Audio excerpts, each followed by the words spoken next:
Thanks for staying. Now for the details. The government has allocated an initial sum of $50,000 to aid in the recovery efforts of CARICOM territories affected by Hurricane Irma. Prime Minister Moses Nagamutu has been appointed by President David Granger to head a ministerial task force to coordinate a national response. Here is Paul McAdam with this report. The initial meeting of the coordinating platform saw presentations being made by high-level representatives of the Civil Defense Commission, the Private Sector Commission, the aviation sector, the United Nations, and other stakeholders.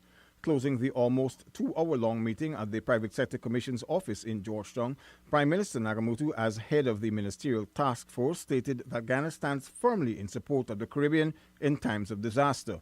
It is a win-win situation, and a reciprocal advantage can be gained even if you look at it from the point of view of your own business platforms.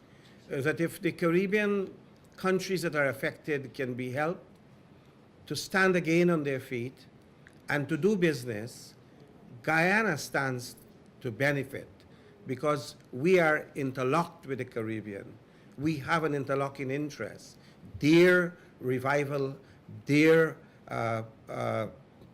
resuscitation would mean a lot for Guyana's business. The Prime Minister explained that providing aid was not only charitable but also in Guyana's national interest. Is telling all our peoples in the Caribbean and Guyanese in particular that we are a generous nation, we are a grateful nation, and that we know how to behave when our neighbors, our friends, or relatives, when they have needs. And so I want to express my gratitude to all of you that today has demonstrated once again that we could stand up and be counted. Upon receipt of a report from the Caribbean Disaster Emergency Management Agency via the Civil Defense Commission, Prime Minister Nagamutu will lead discussions with Cabinet at its weekly meeting tomorrow on the way forward with Ghana's response.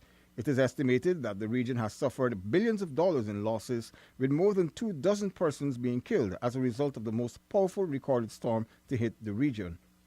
All territories remain on alert, however, as at least 7 more hurricanes are predicted before the end of the season, which runs from June 1 to November 30.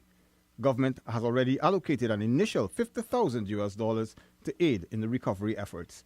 Paul McAdam for InfoHub.